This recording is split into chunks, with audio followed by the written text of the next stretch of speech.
Isa sa talagang hinangaan sa kasaysayan ng basketball dito sa Pilipinas mula pa noong 1970s ay ang the living legend na si Sonny Jaworski. Sino ba naman ang makakalimot sa kanyang mga moves sa hardcourt? Pero ano na nga ba ang kalagayan ng ating idolo? Dahil napag-alaman na mayroon siyang sakit na rare blood disease.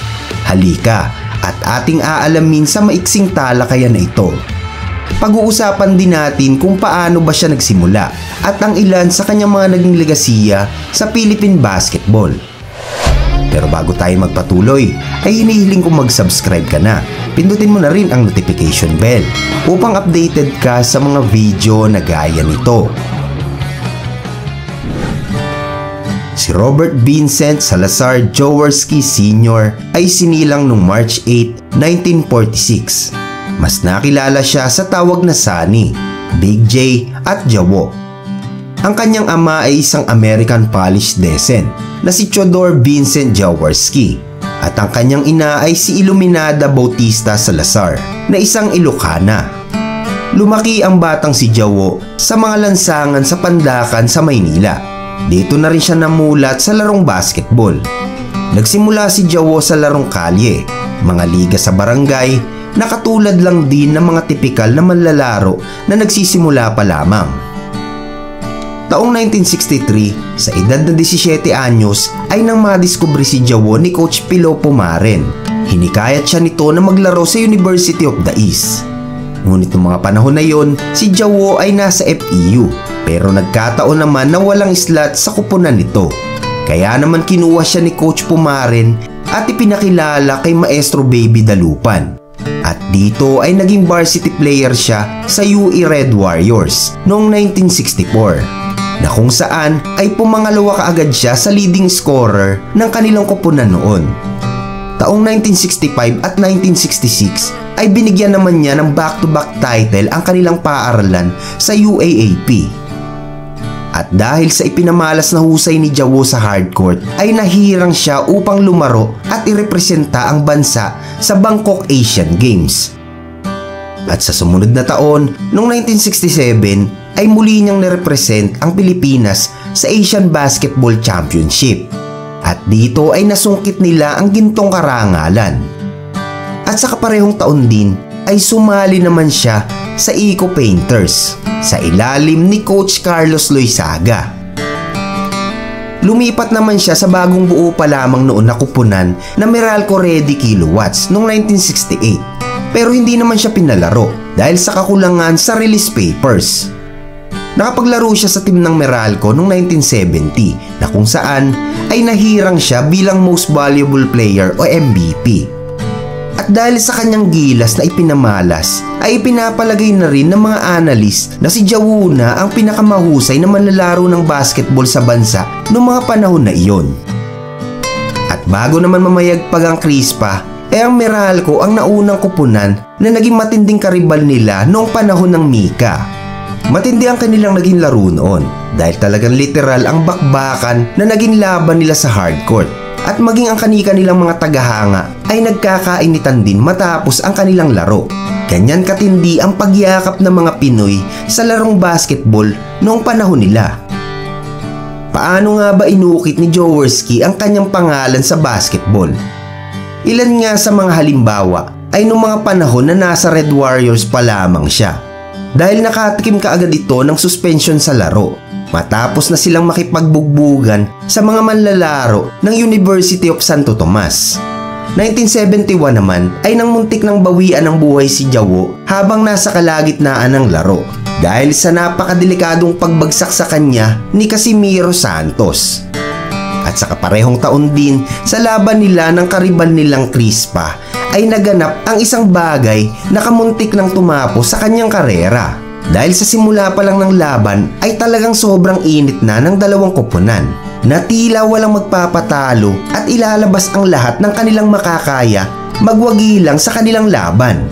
Nung kasing mga oras na yon ay talagang dikit na dikit ang kanilang mga puntos hanggang sa magpakawala ng 13 turan ang Crispa at lumamanga ito ng 15 puntos pagkatapos ng unang bahagi ng laban. Pero sa mga sandaling ito ay may namumuong kontrobersya. Dahil di umano ay napapansin na ng mga player maging mga tagahanga nila ay tila bias daw at pabor sa Crispa ang tawagan. Kaya naman dahil sa init ng laban, hindi pa noon natatapos ang first half ay umuulan na ng mga bote sa hardcourt na mula naman sa kanilang mga taga-suporta na nanggigigil at galit na galit sa mga referee dahil umano hindi parehas ang pagtawag. At nang magsimula ang pangalawang bahagi ng kanilang laban ay muling pinituhan si Jawo ni Referee Ubayas ng isang kontrobersyal na foul. Dahil dito ay hindi na ito nagustuhan ni Jawo kaya naman hindi na siya nakapagtimpi at binigyan ang nasabing referee ng isang matinding siko. Agad naman siyang natanggal sa laro. At pagkalipas ng 6 na minuto ay pinituhan na din si Vic Reynoso ng isa pang referee na si Beberto Cruz. Si Boy Reynoso ay isa ding star player ng kupunan ng Meralco noong mga panahon na iyon. At ito na din ang pinakahuli nilang alas na pwedeng gamitin. Subalit na foul out na din ito noong mga oras na iyon. Gayong mahaba pa ang oras ng laro. Kaya naman kasama ang suporta ng marami nilang tagahanga ay kumontra na si Reynoso sa naging desisyon ng referee. Dahil nga hindi ito makatarungan. At nung hindi na siya makapagtimpi ay binatunan niya ng bola at sinabayan ng suntok ang referee na si Beberto Cruz. Pero nakailag naman ito. At dahil sa galit ni Vic Reynoso ay binalingan naman niya ang isa pang referee na nagpatalsik kay Jawo. Pero hindi pa man niya ito nalalapitan ay nakita na niyang nakabulagta na ito sa court. Dahil inumbaga na pala ito ng malakas na suntok ni Jawo sa kaliwang mata na siyang naging dahilan ng pagbagsak nito. Pero habang ito ay nasa sahig, tinadyakan pa ito ni Reynoso. Dahil sa pangyayaring iyon ay natigil ang laro, habang isinugod naman sa ospital ang nasabing referee na kung saan ay nagtamo ito ng pamamaga ng muka at mahabang hiwa sa kaliwang bahagi ng mata na kinailangan pang tahiin. Nang dahil sa laki ng gulong ginawa ng dalawang player, ay hinatulan ng board ng Mika si Reynoso at Jawo ng 2 taong suspensyon. Pero dahil sa pangyayaring iyon ay mas pinahigpit pa ng BAP o Basketball Association of the Philippines ang kanilang mga regulasyon dahil pinatawan nila ng lifetime ban ang dalawa sa paglalaro sa mga ligang nasasakupan ng BAP. Ibig sabihin, sa larong kalye nilang pwedeng maglaro si Reynoso at Jawo. Sila din ang mga manlalaro na kauna-unahang nahatulan ng suspension for life sa bansa. At dahil sa malaking gulong nangyari ay naging bahagi ng parusa sa dalawang player na ito ay ang hindi sila pinasama sa lineup sa 1972 Munich Olympic Game. Dahil noong mga panahon na yon ay kapwa miyembro si Reynoso at Jaworski ng national team. Pero ang kapalit nito ay ang paghina ng ating pambansang kupunan. Nang lumaon ay pakumbabang nagtungo si Jawo at Vic Reynoso sa opisina ng presidente ng BAP upang personal na humingi ng tawad. Taos-puso naman nilang tinanggap ang ipinataw na parusa sa kanila. Hindi na sana makikilala ng bagong henerasyon ngayon ang the living legend na si Sonny Jaworski. Buti na lang ay napagdesisyon na ng pamunuan na tanggalin ang parusang ipinataw sa dalawang manlalaro dahil napagtanto din ng organisasyon noong mga oras na yon na masasayang ang husay ng mga ito, lalo na't naging malaki ang kanilang mga naiambag sa maraming pagkapanalo ng Team Pilipinas sa international competition, sa Olympic at World Championship. At isa pa, dahil na din sa sobrang pagmamahal sa kanila ng taong bayan, ay mayroong mga taong lumapit mismo sa Pangulong Marcos at nakiusap na ipag-utos na tanggalin na ang ban sa dalawang player na ito. At dahil sa ibinigay sa kanilang konsiderasyon, ay muli silang nabigyan ng pagkakataon na makapaglaro.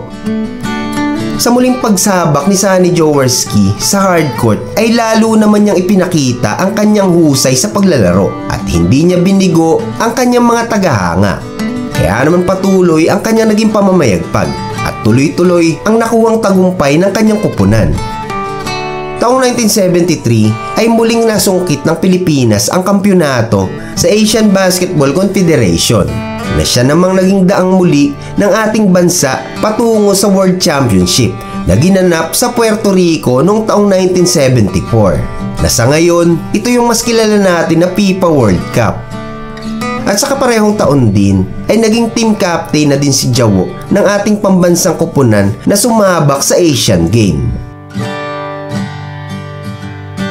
nang itinatag ang Philippine Basketball Association o PBA noong 1975 ay naging bahagi naman si Jawo ng kupunan na Toyota. At ang muli nilang naging mahigpit na kalaban ay ang team ng Crispa.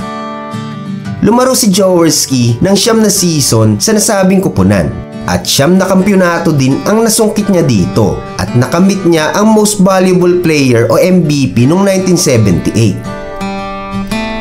Kahit na lumipas ang taon at nagkakaedad na si Jaworski, ay hindi pa rin siya nagpaawat sa paggawa ng kanyang kasaysayan sa larangan ng basketball.